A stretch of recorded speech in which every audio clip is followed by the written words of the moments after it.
World health organisation WHO అంటే ఏమిటి, ఇది ఎందుకు స్థాపించారు? అలానే మనం రీసెంట్గా చూసుకున్నట్టయితే అగ్రరాజ్యమైన అమెరికా అనేది WHO నుండి బయటికి వస్తున్నట్టు అనౌన్స్ చేసింది. దీని ఇంపాక్ట్ WHO పైన ఎలా ఉంటుంది అనేది మనం ఇప్పుడు డిస్కస్ చేద్దాం. ఈ వరల్డ్ హెల్త్ ఆర్గనైజేషన్ అనేది UNO, యునైటెడ్ నేషనల్ ఆర్గనైజేషన్లో ఒక భాగం. దీనిని 1948 ఏప్రిల్ 7న 26 దేశాల ఆమోదంతో స్థాపించారు. 1950 నుండి అందుకు మనం ప్రతి సంవత్సరం April 7th world health day అంటే ప్రపంచ ఆరోగ్య దినోత్సవంగా జరుపుకుంటాం. ఈ రోజున ప్రతి సంవత్సరం ఒక థీమ్ ఉంటుంది. దీనిలో భాగంగా 1950 మొదటి ప్రపంచ దినోత్సవ సందర్భంగా దాని యొక్క థీమ్ వైద్య సదుపాయాలు తెలుసుకో. దీని యొక్క హెడ్ క్వార్టర్స్ జెనీవా, స్విట్జర్లాండ్లో ఉంది. దీనిలో 194 మెంబర్ కంట్రీస్ ఉన్నారు. WHO ప్రస్తుత డైరెక్టర్ జనరల్ ఇథియోపియా దేశానికి చెందిన డాక్టర్ టెడ్రోస్ అథనోమ్ గేబ్రియోసిస్. అలానే డిప్యూటీ డైరెక్టర్ జనరల్ మనం ఫాదర్ ఆఫ్ గ్రీన్ రెవల్యూషన్గా చెప్పుకున్న MS స్వామినాథన్ యొక్క కుమార్తె డాక్టర్ సౌమ్య స్వామినాథన్.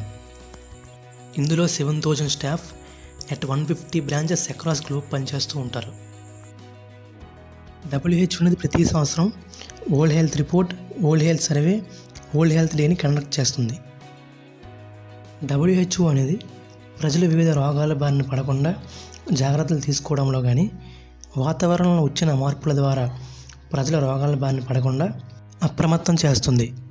WHOకి సపరేట్గా constitution, governing body, world health assembly, executive board, secretariat ఉంటాయి. ఇప్పటి వరకు WHO యొక్క అచీవ్మెంట్స్: 1979లో స్మాల్ పాక్స్, మన భాషలో చెప్పుకునే మసూచి, పోలియోని కూడా అరికెట్టింది. అలానే ఎబోలాకి వ్యాక్సిన్ డెవలప్ చేసింది. ప్రస్తుతం WHO యొక్క ప్రయారిటీస్ ఆ టార్గెట్స్ ఏంటంటే కమ్యూనికబుల్ డిసీజెస్ అయిన ఎయిడ్స్, సార్స్, మలేరియాని నిర్మూలించడంలో కృషి చేస్తుంది.